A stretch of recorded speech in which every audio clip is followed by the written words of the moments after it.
La cultura es un conjunto de creencias, costumbres y ámbitos que tiene todo ser humano para ser miembro de la sociedad. Está la identidad individual y la identidad colectiva. Un ejemplo que podemos dar hoy en día, se usa mucho el corte en la ceja.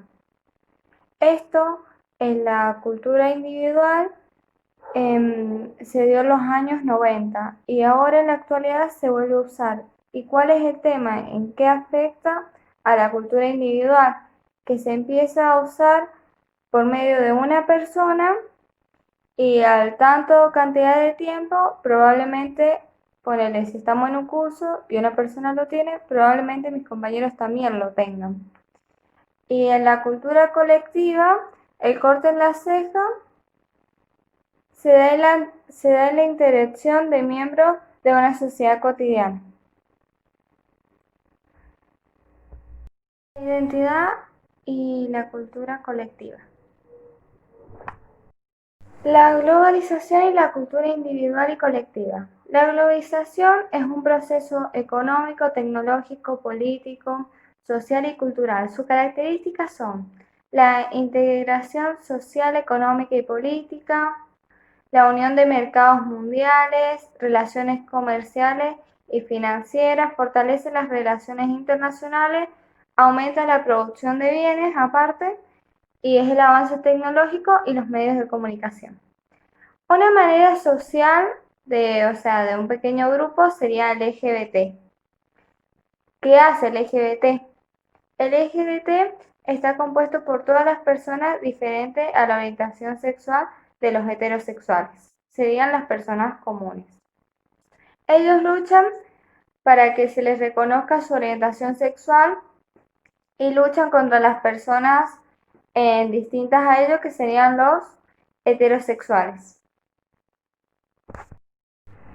La identidad y la diversidad. Es importante considerarnos iguales en un mundo diverso, porque el ámbito del derecho es pensar iguales, no significa anular las diferencias.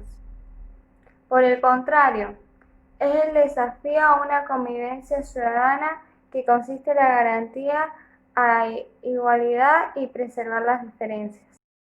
La manera en la que se relacionan las igualdades jurídicas y los derechos de la discriminación son que todas las personas, sin distinción, tienen el derecho de disfrutar a todos los derechos humanos, incluyendo el derecho a ser protegido de la discriminación por diversos motivos.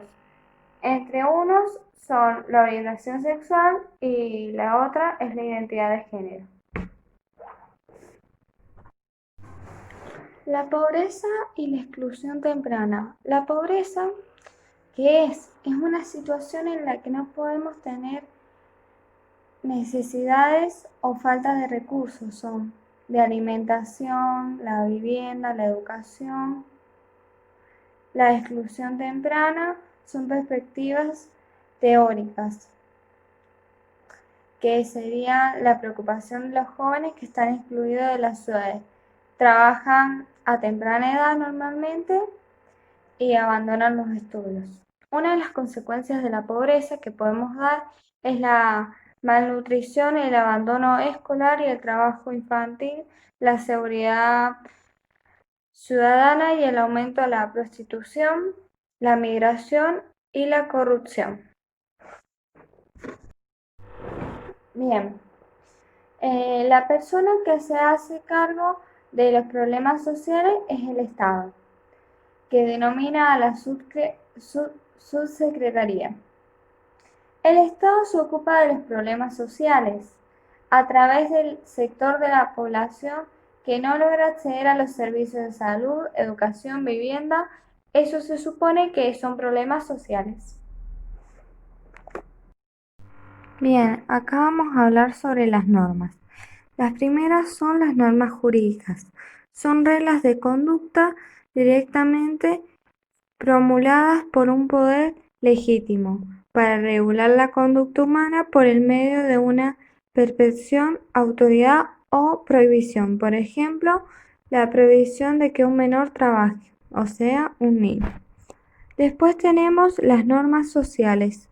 Son reglas o pautas de comportamiento para poner en práctica y alcanzar la convivencia amorosa y respetuosa. Por ejemplo, acceder el asiento a una persona anciana, a una persona con capacidades o a una chica embarazada.